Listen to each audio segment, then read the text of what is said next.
Okay, I think we might be actually live this time. I tried before, but it did not quite work. So sorry for anybody who tried to join and then it was just probably just a spinning circle or something.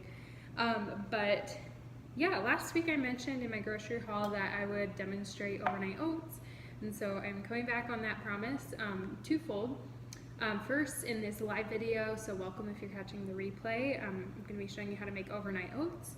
And then welcome if you're joining too. And then tomorrow I'm gonna have like an actual video out, you know, with good footage and the recipe and everything. But I just wanted to show you kind of in real time overnight oats and how to prepare them.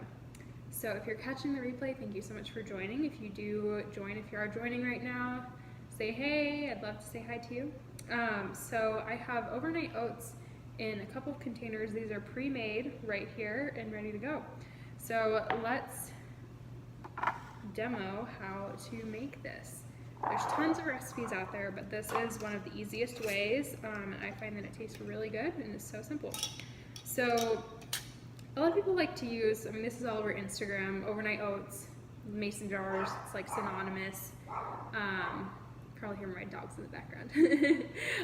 But yeah, but you don't actually have to use mason jars. You can use any container you have on hand. So here I just have some of our little plastic containers that we use. Here I have a cute little mug from Eat Right. This would be perfect for throwing overnight oats in, especially because this has a little spoon right here. So perfect to just grab and go in the morning. But we will use mason jars for today, just to keep with the Instagram look. So your first ingredient is going to be your oats, of course.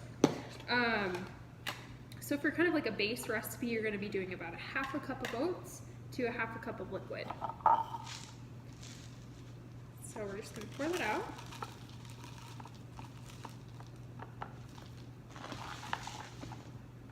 And pour in. So we just have our half a cup of oats in here currently. And then now we are going to do our half a cup of liquid. So I am using a lactose-free milk. If you watch my grocery hauls, then you probably know that I am lactose intolerant. And so I drink lactose-free milk. I do still drink dairy, but you can also use almond milk. You can use cashew milk, kind of whatever your preference is. I do really like lactose-free milk. I've done a video about this already, but because the lactose is broken down, it does not have a different sugar content, but the sugars are in a more simple state, and so it's going to have a sweeter mouthfeel. And so I feel like this kind of eliminates, and a lot of recipes they'll have like you add some maple syrup or something, and that's fine if that's how you like to enjoy your oats. But when I use lactose-free milk and then some vanilla, as you'll see, I really don't add any other sugar because I've already set, like this already makes it sweet enough because it has those simple sugars. So that's something if you do drink dairy, a lactose-free milk will give you a little bit sweeter taste with the same amount of calories and the same amount of sugar calories as well, carbohydrates.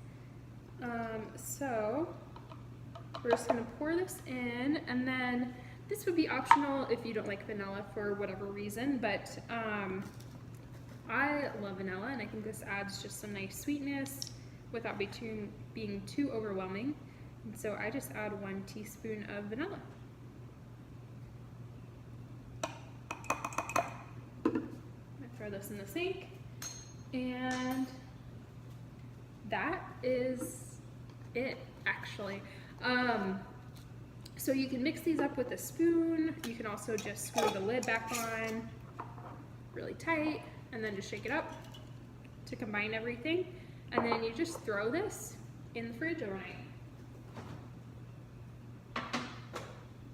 Most recipes online say to keep in there at least 6 hours, but if you do it overnight, it's obviously going to be, the oats are going to be pretty broken down and really easy to eat at that point. So that is our baseline recipe. Again, it's a half a cup of oats, a half a cup of your liquid of choice, and then 1 teaspoon of vanilla. So when your oats are soaking basically overnight, you can either just make the plain recipe and then add like toppings in the morning, or you can just eat it like that. I just had it plain this morning, it was so good. Or you can add in toppings either like during the night when you're about to put it in, or in the morning when you pull it out and you're going to eat it. So So let me show you a few topping examples that we could throw on our oats that we have right here. So one thing is fresh fruit. Something like blueberries are really popular. You're gonna get some good antioxidants with this, and it's just like a nice topping for oatmeal. So fresh fruit is definitely an option you can add in, again, either overnight or throw it in when it's already prepared in the morning. Another option is dried fruits. So here I have dried strawberry. There's all kinds of freeze-dried fruits that exist, or just dried fruits that exist. You can throw these on as well. I'll throw these up here. Another option is your nut butters, so like a peanut butter, or I have a cashew butter, almond butter, you know, any type of nut butter like that. That's going to add some additional protein, and that's going to add also some healthy fats in there as well, which is something that if your milk or milk substitute doesn't really have a high fat content, that's something that we could add to this to make it a more balanced meal. So either your nuts or seeds or nut butters are going to add that good fat content, or you could just mix a little bit of oil in, or anything else with like a high fat content that you enjoy. So yeah, you're already going to get some good protein, and probably with your milk. If you're using a milk substitute, it might not have quite as much protein depending on which one you choose, but you're going to get some protein from the oats as well. So these add-ins are an opportunity to add a little bit more nutrition to this meal to make it even more balanced. You can also add spices. Cinnamon is a super popular one for oatmeal, obviously. That's one I love. I love cinnamon and nutmeg together. That's really good. It's like a good fall flavor. So like we talked about, nuts, seeds, chia seeds, flax seeds. If you add either one of these in overnight, especially the chia seeds, it's going to make everything kind of come together even a little bit more. It's going to resemble almost like oatmeal mixed with chia pudding, and it's going to have like a really interesting texture. It's going to be a lot more combined that way. So that is something to try if you want something that's a little bit more solid in the morning.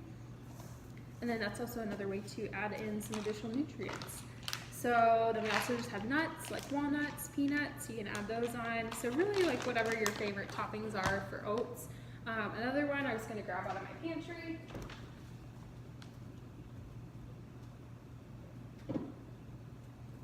is everybody's favorite flavor around this year. So you could take your cinnamon, nutmeg, cloves maybe, and some pumpkin. Throw this in overnight or in the morning, and you can have pumpkin oats, pumpkin overnight oats, which is really festive and yummy, and a great way to start the day, honestly, especially a fall day, right? So this is your very simple 3-ingredient. You can make it a 2-ingredient technically if you don't want the vanilla. Overnight oats. So tell me below if you're joining the replay. Thank you so much for joining. Tell me below if you've ever had this before, what your favorite toppings are for overnight oats. I would love to hear all about it. This is something I've seen on Instagram for forever, but I'm just diving into myself. So yeah, let me know what you think about this wonderful, easy grab-and-go breakfast. So yeah, that is all for today, I think. My full video on this will be out tomorrow, and I think there will be a giveaway later this week too, if I finish that video up. So stay tuned for that, and I will see you guys in a video tomorrow.